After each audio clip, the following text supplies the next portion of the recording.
Oh, perfect love, all human thought transcending, lowly we kneel when prayer before thy throne, that theirs may be the love that has no ending, whom thou forevermore dost join in one.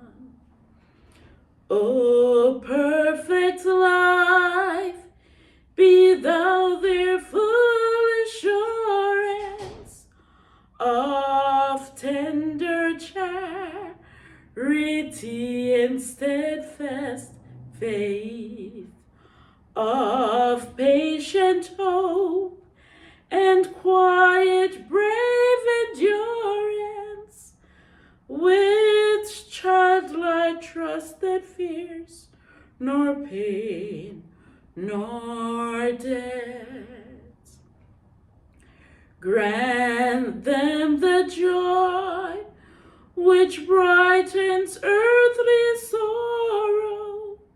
Grant them the peace which calms all earthly strife.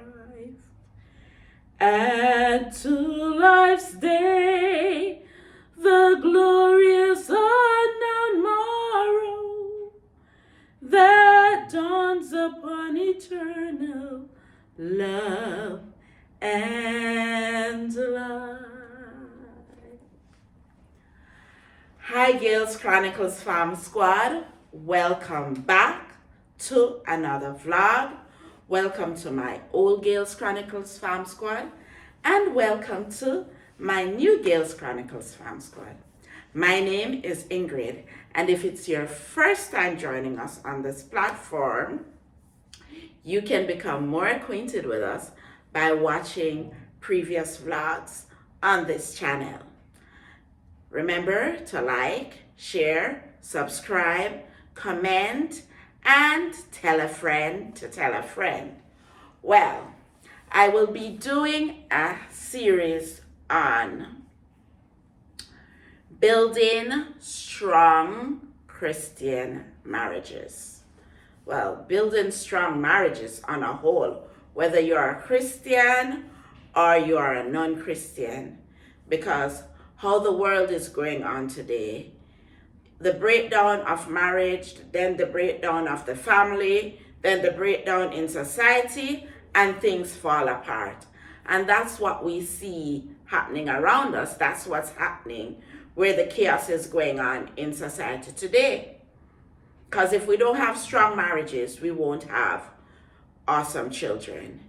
And the breaking away, if we don't have strong families, then we have traumatized children, broken individuals. I mean, people suffering from a lot of post-traumatic stress disorder, PTSD, because of what have happened during their childhood or their young adolescence when their parents separate. All of these factors break down how individuals are able to cope within society. And yes, you have had people come out of single homes that have done well. But hadn't it been that the Lord had planned that this is the way we should operate, He would not have instituted the marriage. He would not have instituted the family and putting it that we were supposed to be a cohesive unit working together for the good of humanity. And I want to begin by reading Genesis chapter 2. And I'm going to be reading from verse 21 through to verse 25. And it reads, And the Lord God caused a deep sleep to fall upon Adam, and he slept, and he took one of his ribs and closed up the flesh instead thereof. And the rib which the Lord God had taken from man made he woman, and brought her unto the man. And Adam said, This is now bone of my bones, and flesh of my flesh. She shall be called woman, because she was taken out of man. Therefore shall a man leave his father and his mother, and shall cleave unto his wife, and they shall be one flesh. And they were both naked, the man and his wife, and were not ashamed. Here ends the reading of God's holy word. Number one thing I want to point out in this chapter is that the woman was taken out of a man. She was taken from his side, from a rib. The rib in the body is used to protect the internal organs. Our heart, our lungs, our liver, our kidneys, whatever organs, our stomach, and the different minor organs that serve their purposes in our body as well, within the thoracic cavity. That's what the ribs used to do. So we were taken from the side of man so that we can protect his heart.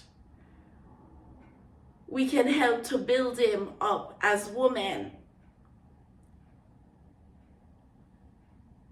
So that's the first thing. The woman was created as God, as man's equal. But then, because of sin, we know what else happened. And God asks that we allow that man should rule over us, because we had disobeyed, not just God, man, we disobeyed God. Well, our foreparents disobeyed God, and hence we have suffered because of it, right? So Eve did what she did when she disobeyed by eating that fruit. But then Adam, who is the man who should have known better, he so much loved Eve that he was not going to let her suffer through this alone. And he also ate of the fruit. And that's where love comes in. That is how much God loved us, that he gave his only son to die for us. And that's the love that God has instituted in marriage, the agape love, where we love each other unconditionally. Notice when we say the vows, we say, for better or worse, in sickness and in health, for richer or poorer, until death do us part. There is no divorce. The only way there should be a divorce is if the person is in an abusive relationship, whether it's the male abusing the female or the female abusing the male. In an abusive relationship, you should separate, go your different ways. But the Bible put us together forever and ever, especially those of us who are of the household of faith in Christian marriages. So the first thing was that God took us from the side of the man, which means that we are always supposed to be each other's keeper, each other's helper, building each other up. Yes, we say for richer and poorer and sickness and health, etc., because things do happen. And as you get older in life, one person might get sick, and there are the things that you have to do as a spouse who is going through the long journey with your husband or with your wife. And I've seen many beautiful examples of Christian marriages in my home church back in Jamaica who have stood the test of time. people who have been married 50 odd years. And it's beautiful to watch them grow old together. This year marks 20 years that my husband and I have been married. And every day I bless the Lord for it. I remember when I was in Jamaica working as a school nurse, one of my female students said to me, "Nurse Gail, how does it feel to wake up beside the same person every day?" I said to her, "It feels wonderful. It feels great to know that, guess what? There's no Tom, no Dick, no Harry in my life that I have to be trying to concentrate and making up story and all of those things for. No, there's just this one constant person that I get to grow old with.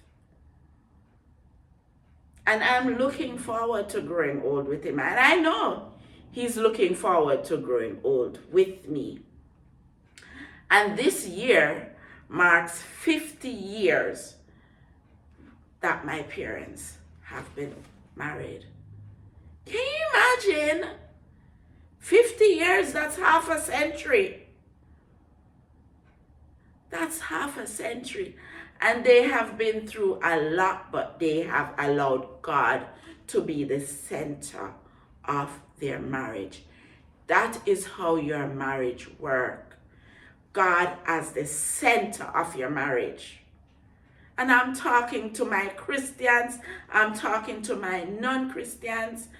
Make God the center of your marriage. Whatever you are going through, come together, kneel down together, pray, put it before the Lord. Put all your problems, all your worries, all your stress, everything you are going through before the Lord. He is our first counsel. And his words have what we need for every aspect of our marriage. His words have what we need. And we should not let anybody come in between us and our spouses. Don't let nobody come between you and your wife. Don't let nobody come in between you and your husband. No best friend, no family, no sister, brother, nobody. Jesus is the only person who is supposed to be in that marriage with you.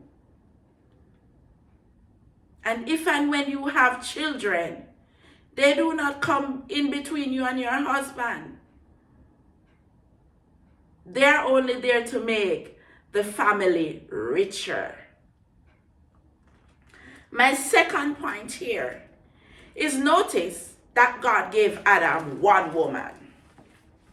He didn't take two ribs from Adam's side and give him one as wife and one as side chick. Even though there are instances in the Bible where they have multiple wives, it's not sanctioned by God that a man should have many wives. God gave Adam one woman, Eve, which means that a marriage is between one man, one woman. One man, one woman. That is how God ordained marriage. I'm going to be reading something from Adventist Home.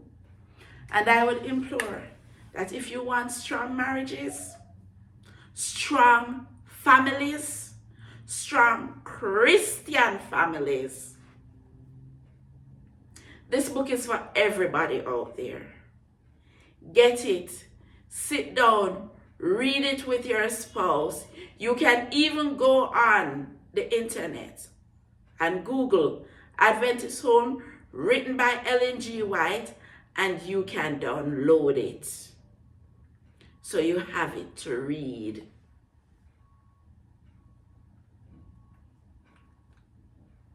You can do that. Because God has provided individuals with insight That's to help us to develop. That's to help us to maintain our marriages. Just like how you maintain your car, you carry it to the mechanic because you want to ensure that it's in good, proper working condition. The mechanic for our marriages is Jesus Christ. We take our marriages to him and he maintains our marriage. We of ourselves cannot maintain our marriage. And this is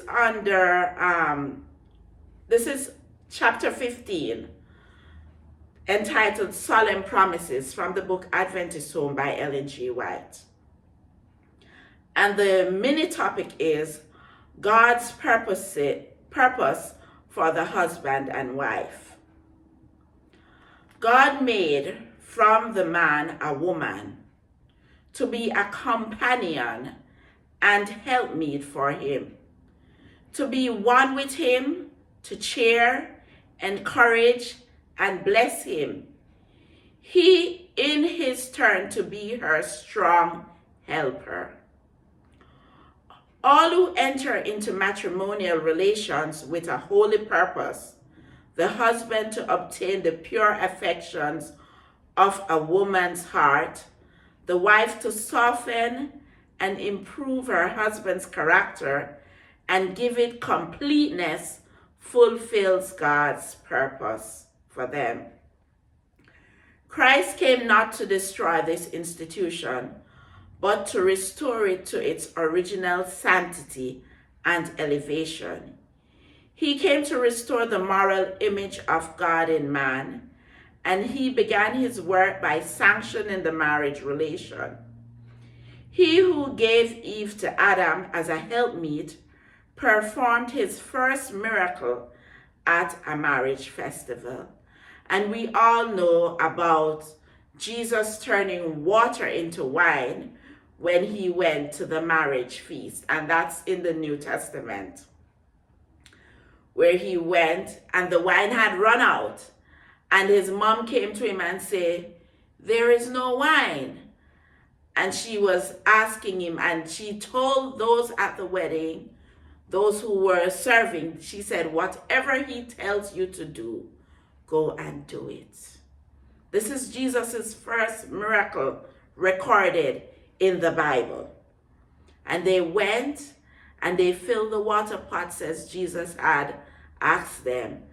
And when he took up, the water was now wine. And there was a remark that the best wine was saved for last. In the festal hall where friends and kindred rejoiced together, Christ began his public ministry. Thus he sanctioned marriage, recognizing it as an institution that he himself had established. He ordained that men and women should be united in holy wedlock to rear families whose members, crowned with honor, should be recognized as members of the family above. Isn't it beautiful to know that you are part of the institution that God established? When you go into holy matrimony, everything that God has put in marriage, for marriage to be how it is supposed to be, he has put this marriage for a purpose.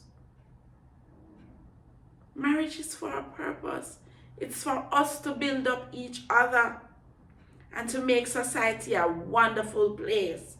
Because if you have happy marriages, happy families, happy homes, then we will have happy communities, happy society, happy world. That's where we need to get back to. And if, as Christians, we are not maintaining our marriages, what will happen to the church? What will happen to society? We need to start with us. We need to maintain the institutions that God has given us. This institution known as marriage. And I will be doing the other parts to this, where I will give you tips on how to enhance your marriage. Both tips that I've used for my life and tips from the Bible, tips from the spirit of prophecy, and from real life experiences of other individuals. Let us build strong, healthy, happy Christian marriages. And even if you're not a Christian, you can take the thoughts I have given on this presentation and make it a part of your marriage. Because without Christ being the center of our marriages, they will fail. But with Christ, we will be successful. Now I want to say thanks for joining me again, Gail's Chronicles Fam Squad. And remember to like, share, subscribe, comment, tell a friend to tell a friend. And I love you all, and we'll see you on the next vlog. Bye-bye.